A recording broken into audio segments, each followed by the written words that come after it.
Engineering complete করে ফেলেছ কিন্তু এখনো জব হয়নি, চিন্তা করো না, কারণ এই ফিল্ডে তুমি একা নয়, লক্ষ লক্ষ স্টুডেন্ট বসে আছে ইঞ্জিনিয়ারিং করার পরে।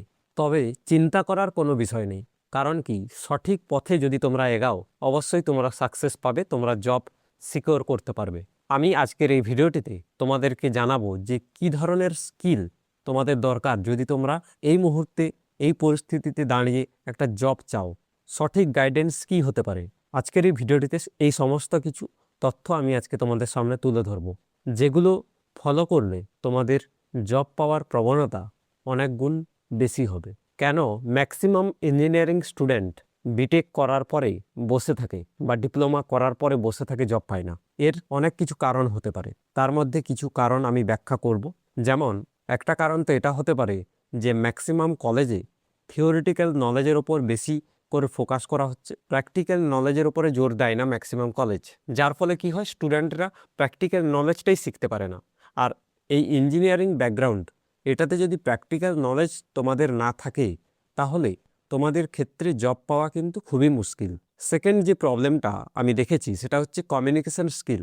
ম্যাক্সিমাম স্টুডেন্টের কমিউনিকেট করতে সমস্যা হয়। একটা ইন্টারভিউয়ার যখন আসে কোম্পানিতে, ক্যাম্পাসিংয়ে যখন আসে, তোমাকে কোশ্চেন করা হয়, তখন ঠিকঠাকভাবে কমিউনিকেশন যদি তুমি ঠিকঠাক না করতে পারো তাহলে সেক্ষেত্রে জব পাওয়ার চান্স অনেকটাই কমে যায়। তাই কমিউনিকেশন স্কিল সবথেকে ইম্পর্ট্যান্ট এবং কমিউনিকেশন স্কিল তোমাকে ডেভেলপ করতেই হবে। 3 নম্বর যে পয়েন্টটা আমি দেখেছি সেটা হচ্ছে রিজিউম, অর্থাৎ সিভি, কারিকুলাম ভিটে। তোমার রিজিউম বায়োডাটা যেটা হচ্ছে, এটা যদি তুমি ঠিকঠাক করে না বানাও তাহলে যারা ইন্টারভিউ নিচ্ছে তারা কিন্তু খুব একটা ইমপ্রেস হবে না।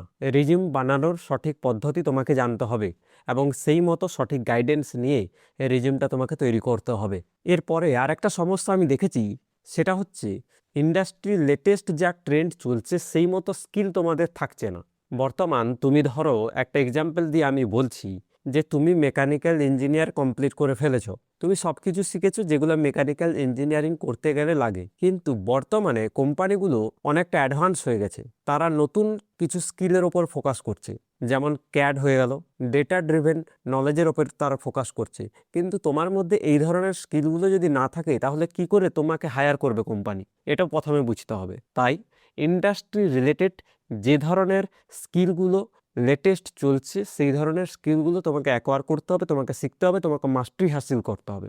তবেই তুমি নিজেকে বেটার পজিশনে নিয়ে যেতে পারবে, তুমি নিজেকে বলতে পারবে যে হ্যাঁ আমি এখন জবের জন্য রেডি, আমি যে কোনো ইন্টারভিউ ক্র্যাক করতে পারি। তার জন্য ইন্ডাস্ট্রি রিলেটেড স্কিল তোমাকে শিখতে হবে, সেগুলোর উপরে ফোকাস করতে হবে। এবার বলি যে তোমাদের এখন করণীয় কি। তোমাদের এখন করণীয় হচ্ছে, তুমি যে ইন্ডাস্ট্রিতে আছো, যদি সিভিল ইঞ্জিনিয়ার হয়ে থাকো তাহলে সিভিল ইঞ্জিনিয়ারিং রিলেটেড যে ধরনের স্কিল চলছে মার্কেটে সেগুলো তোমাকে শিখতে হবে। যদি মেকানিক্যাল ইঞ্জিনিয়ারিং হয়ে থাকো সেম ইন্ডাস্ট্রি রিলেটেড স্কিল শিখতে হবে।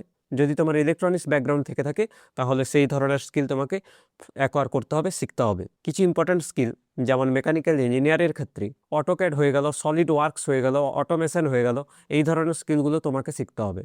সিভিল ইঞ্জিনিয়ারিংয়ের ক্ষেত্রে অটোক্যাড, রেভিট, এছাড়া কোয়ান্টিটি এস্টিমেশন, এই ধরনের স্কিলগুলোর ওপর তোমাকে বেশি করে ফোকাস করতে হবে।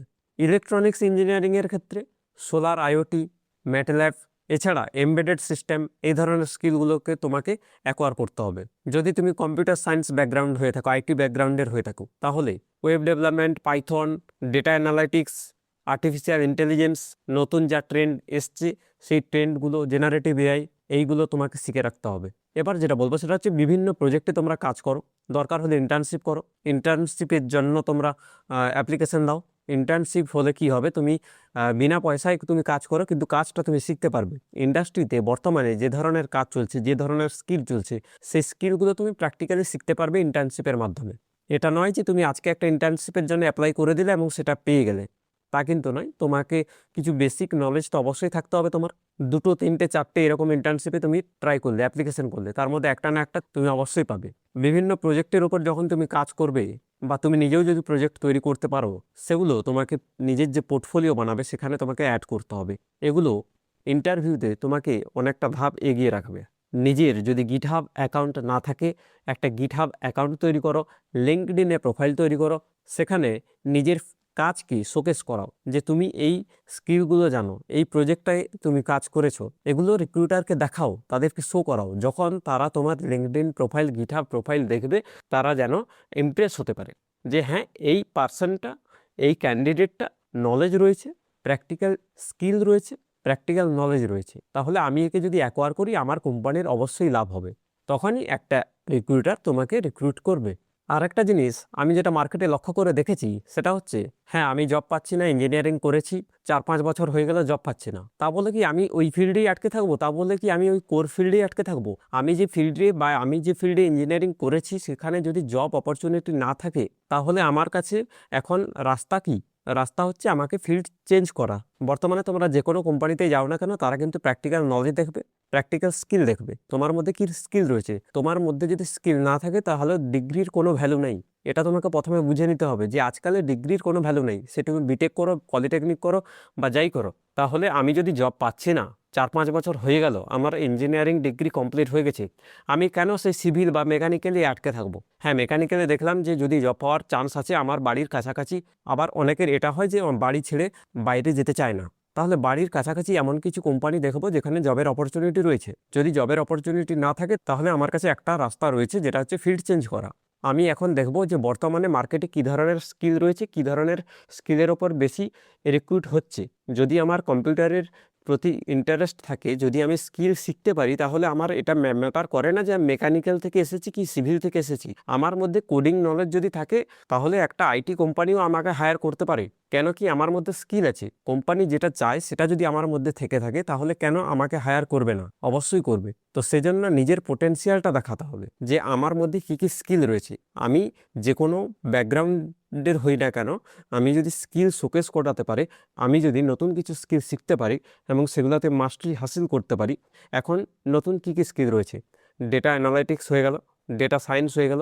এই ডেটা অ্যানালাইটিক্স, ডেটা সায়েন্স এগুলো শিখতে গেলে কিন্তু কোনো যে কম্পিউটার সায়েন্স ব্যাকগ্রাউন্ড থেকে হতে হবে তার কোনো মানে নেই। ঠিক আছে? এখন আর্টসের ছেলেমেয়েরাও কিন্তু এই ডেটা অ্যানালাইটিক্স শিখছে, ডেটা সায়েন্স শিখছে। ঠিক আছে? আর্টসের ছেলেরা তো এখন কোডিং পর্যন্ত করছে। তাহলে কি তারা কম্পিউটার সায়েন্স বা কম্পিউটার ইঞ্জিনিয়ারিং 4 বছর ধরে বিটেক করেছে বা এমটেক করেছে? বড় বড় কোম্পানিতে এমন স্টুডেন্টরাও রয়েছে যারা বিএ পাস করেও তারা এখন বড় প্রোগ্রামার। কেন না? তাদের মধ্যে স্কিল আছে, তাদের মধ্যে নলেজ ছিল, ইন্টারেস্ট ছিল। সেটা কোম্পানিকে দেখিয়েছে যে আমার মধ্যে স্কিল রয়েছে, তাই কোম্পানি তাদেরকে হায়ার করেছে। তো এটা বুঝতে হবে যে আমি যে কোনো ব্যাকগ্রাউন্ড থেকে বিলং করি না কেন, আমার যদি জবের দরকার হয় তাহলে মার্কেটে এই মুহূর্তে আমি যে পজিশনে আছি, একটা ফিজিক্যাল লোকেশনটাও ম্যাটার করে, যে আমি কোন এলাকায় জব করতে চাই সেটা প্রথমে ম্যাটার করে। এবং আমাকে সেটা দেখতে হবে যে আমি এই এলাকাতে আমার এই 100 কিলোমিটারের মধ্যে কি কি কোম্পানি রয়েছে এবং সেই কোম্পানিগুলো কী ধরনের কাজে লোক নিয়োগ করছে সেটা আমাকে প্রথমে দেখতে হবে। এবং সেই ডিপার্টমেন্টগুলোতে লোক যে নিচ্ছে তাতে কী কী স্কিলের দরকার হচ্ছে, তাহলে সেগুলো আমাকে শিখতে হবে। তাহলে আমি ইজিলি জবটা ক্র্যাক করতে পারবো। আর তুমি যে কোনো জবই যাও না কেন, তোমার যত এক্সপিরিয়েন্স হতে থাকবে তোমার স্যালারি অবশ্যই বাড়বে। তুমি যে কোনো জব জয়েন করতে পারো। তোমার যদি ইন্টারেস্ট থাকে যে কোনো ফিল্ডে, নতুন কোনো ফিল্ডে সুইচ করতে চাও, অবশ্যই সুইচ করতে পারো। তুমি যদি কোনো একটা নতুন স্কিল শিখেছো, সেটা নিয়েই জব করতে চাও, সেটা নিয়েই জব করতে পারো। ধীরে ধীরে তোমার এক্সপিরিয়েন্স যত বাড়বে। আর তোমাকে আরেকটা জিনিস যেটা শিখতে হবে, যে নিজেকে লার্নিং মেন্টালিটি রাখতে হবে। এখন দিনের পর দিন টেকনোলজি আপগ্রেডেড হচ্ছে, প্রতিনিয়ত টেকনোলজি চেঞ্জ হচ্ছে। ঠিক আছে? সে যে কোনো ইঞ্জিনিয়ারিং ব্যাকগ্রাউন্ড হতে পারে, যে কোনো ডিপার্টমেন্টই এখন সুইচ করছে, তাদের নিজের যে কাজ করার টেকনিক্স সেগুলোকে আপগ্রেড করছে। তো তোমাকে সেইভাবে তোমাকেও আপগ্রেড হতে হবে। তোমাকেও 1 বছর 2 বছর ছাড়া ছাড়া নতুন টেকনোলজি আসছে সেগুলোকে শিখতে হবে। এখন এআই ট্রেন্ডস এসছে, তাহলে তোমাকে জেনারেটিভ এআই শিখতে হবে, তবে তুমি বাকিদের থেকে এগিয়ে থাকবে। তো বন্ধুরা, এই ছিল একটা সংক্ষিপ্ত গাইডেন্স, যেটাতে আমি তোমাদের এটা বোঝানোর চেষ্টা করলাম যে কিভাবে তোমরা জব পেতে পারো, কিভাবে একটা ভালো জব তোমরা সিকিউর করতে পারো। যদি ভিডিওটি ভালো লাগে অবশ্যই ভিডিওটিতে লাইক করতে ভুলো না, বন্ধুদের সঙ্গে শেয়ার করতে ভুলো না, এবং চ্যানেলে প্রথমে চ্যানেলটিকে সাবস্ক্রাইব করে বেল আইকনটিতে প্রেস করে দাও, যাতে আমার পরবর্তী ভিডিওর নোটিফিকেশন তোমার মিস না হয়। আজকের মতো এখানে ভিডিওটি শেষ করলাম। দেখা হচ্ছে নেক্সট কোনো ভিডিওতে।